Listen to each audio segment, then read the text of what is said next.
mobility is very critical, and it's important to understand that this sector is going to witness a very major disruption, and it's very important that India gets into this at the sunrise level, because most sectors we get in when they are at the sunset stage. And if we are able to get in at this stage, because huge disruption is being caused as technology moves from internal combustion to electric. And in India's case, India is slightly different from the rest of the world, because 76% of the vehicles are two-wheelers. They consume about 64% of the petrol. They give out about 30% of the city's emission. And in India's case, as we urbanize, we are going to see a lot of new urbanization taking place. The process of urbanization has ended across America, ended across Europe, nearing its completion in China. But we are at the beginning of the urbanization process, and in the next 5 decades, we'll see more urbanization than what we have seen in the last 500 years. And therefore, we need to clean up our cities. We need to provide a good livelihood to our citizens. We need to give them good quality of life. And this would require us to really push the limits of better technologies. And this would really mean moving towards electric, a world of sharing, a world of connection, and a world of zero emission world. So sharing, connected, and zero emission world will be the future in terms of mobility. Great. I think that sounds like a very exciting vision. And taking off from what you just mentioned in terms of rapid urbanization, the Indian cities have very unique characteristics. For example, they're extremely dense compared to the cities elsewhere. And to put it mildly, we've got very limited law enforcement on many of the aspects, which makes it very challenging for many of the technologies to be rolled out, like you mentioned. To take an example, where do we put the charging stations? Should they be in the middle of the metro pillars, or should they be on the sides? The metro stations have not been designed to take care of the last mile. There's no parking places. How do you envision the rollout of mass urban mobility in a rapidly changing urban scenario that you just described in India? So, India is very different. And, when America was being made, land, gas, water, all cheaply available. So, America had the luxury of making cities for cars and not for its people. Actually, the car companies, General Motors and Ford, bought over the railway companies and destroyed them. And therefore, American cities, look at a city like Atlanta, 99.8% of the people travel by cars. There's no cycling, there's no walking, there's no public transportation. And therefore, it's important that we don't repeat the mistakes which America has made. Their cities are highly polluting cities because they're made for cars. India must make its cities for people, not for cars. And it's important, therefore, that we design our cities in a manner. And the layout of cities and the designing and the urban form of a city is very critical. And these cities must be designed for cycling, they must be designed for walking, they must be designed for public transportation. And actually, the city must grow and evolve on the back of public transportation. And if that happens, that is the key.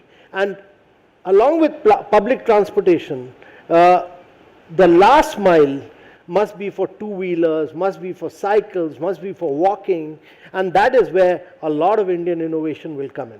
Right.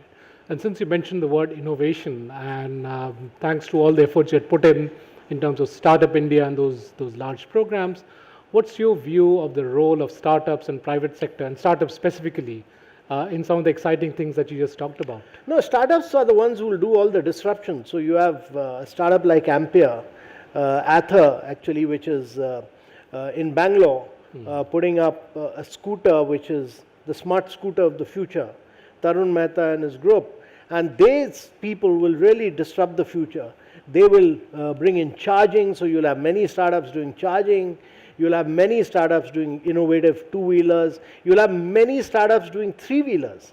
And very smart three-wheelers you'll get. And I think you are going to get a lot of swapping on three-wheelers through startups. So these startups are the ones who are going to change. And this is really the era where you will see a lot of new companies growing and evolving. Many new companies will make it big. They will be the future Teslas of the world, they'll be the future Fords of the world, and many existing companies, simply because they are not able to adapt, they are not able to change, will just go bust. Right.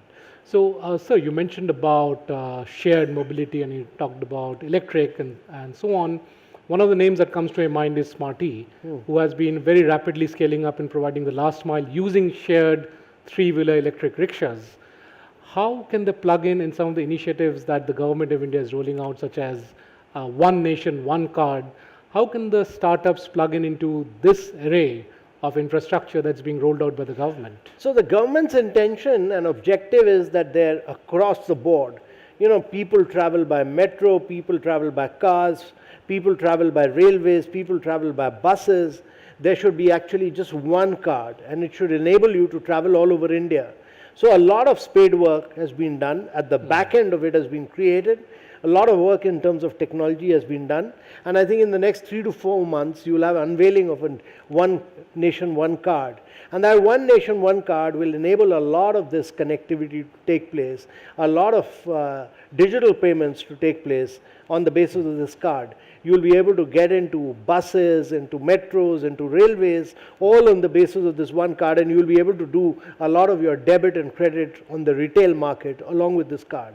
And I think the future is for companies like Smarty, because this is a great group. This has done some innovative work. This has done, in fact, some phenomenal work in terms of three-wheelers, and that's where sharing is required. India has to drive the sharing and the connected world, and that will happen. That will be the biggest disruption that can happen in India, because personalized cars like the ones you have, you hardly use it for 5% of your time, 95% of it is wasted asset. So how do you maximize your asset is really the challenge. And what model which Smarty and all have put up is that even scooters, even two-wheelers, they'll all be utilized to the maximum using digital technology. So digital technology will enable me to converge with many of the people who are traveling to same areas, and we'll all be able to pool together and sharing and connected world with the world, which will take India forward. And this sounds even more exciting than what we just heard till now. So the platform of One Nation, One Card, would that create APIs which will be given to the private sector and startups, or is it only a government platform? No, so the intention is that there are several agencies involved in this. You will have bankers at the back which will be doing the transaction, who will issue the cards. You will have NPCI which will do interoperable transfers. Anybody can buy the card. It will have certain limits, then you can top it up from your account. You can do transaction anywhere. It'll be like any bank, and all the banks can be the issuing banks for this. What's your advice to the startups who are looking at solving the mobility issue in the urban areas in India? Go for the last mile. The last mile is critical, much like what Smarty is doing. You will have many startups actually which should get into similar thing on cycling, sharing of cycles, making cycle accessible for public, or organizing walking tours, or ensuring that cars are pooled together, or ensuring that we push the limits in terms of better management of our lanes and of our traffic management system. So I think many startups you'll see in India's case, because 76% of the market is two-wheelers, you'll see many startups getting into the two-wheeler systems, many startups which will find a solution to charging scooters and motorcycles. And you'll see many startups actually getting into the world of swapping for three-wheelers. And you will find many of the established oil companies getting into CNGs for public buses, and LNG for lorries which move from cities to cities. So you'll have plenty of potential in these areas. Great. I think those are excellent advice for the startups. I think they will do great under the able leadership in this government.